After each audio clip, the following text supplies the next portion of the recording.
Mi smo studenti Niškog univerziteta, dolazimo sa nekoliko različitih niških fakulteta i danas smo ovde zbog akcije Pričaj sa studentom. Ovo je naš prvi dan ove akcije. Ideja ove akcije je nekako da približimo narodu manjih mesta, pošto smo došli i obišli neka manja okolna aleksinačka sela, šta se trenutno u državi dešava. Zabrinuti smo zbog toga što gajimo to neko mišljenje i stav da narod po manjim sredinama nije baš najbolje obavešten o situaciji koja se trenutno dešava sa studentima, a vezane za blokade i za naše proteste. Pa smo tu naravno spremni da vodimo svaki vid razgovora, da saslušamo meštane o problemima koji imaju lokalno, ali i o nekim širim problemima na nivou države. Mi smo tu spremni da pružimo podršku i uradimo sve što je u našoj moći.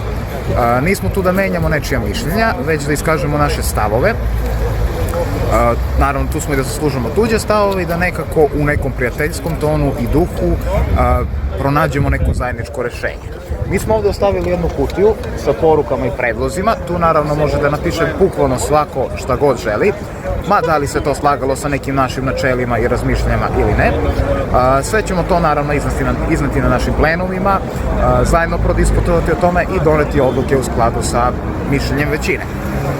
Što se tiče samog voziva i same prisutnosti, ja sam generalno zadovoljan. Do sad smo obišli dva manja mesta u okolini Aleksinca, Suvotinac i Aleksinačke rudnike.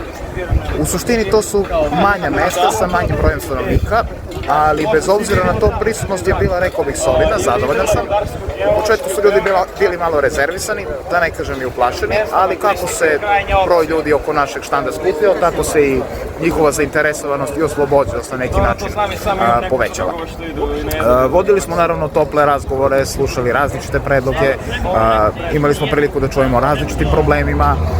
Mišljenja se nisu uvek poklapali, to je nešto na što smo bili spremni, što je bilo očekivano, ali do sad nije bilo nikakvih incidenata i ne deluje da će biti tako, jer zaista nismo uopšte spremni za to, niti mislimo da je to bilo kakvo rešenje bilo kog problema. Pre nekih sati i po vremena, to je oko 1 smo došli ovde i plan je da ostanemo ovde negde do 15:30. Ovde svakako ima najviše ljudi, ipak ovo je sam centar grada, tako da slična situacija kao i u selima koje smo do sada obišli, dolaze ljudi iz različitih društvenih slojeva, sa različitim razmišljenjima, sa različitim predlozima, stavovima, ali smo naravno tu da vodimo neke prijateljske razgovore, ponavljam to ponovo jer je to ključ celokupne borbe.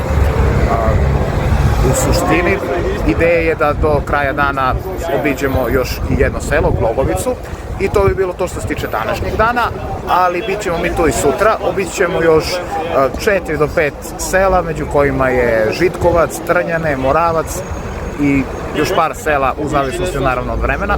Objavit ćemo raspored na blokada LFAK nalogu na Instagramu i na DS Niš Instagram profilu, tako da ko je zainteresovan, koga zanima, može to da vidi i naravno da dođe, da porazgovara, da se posluži. Nemamo mnogo, ali šta je, tu smo da porazgovaramo pre svega.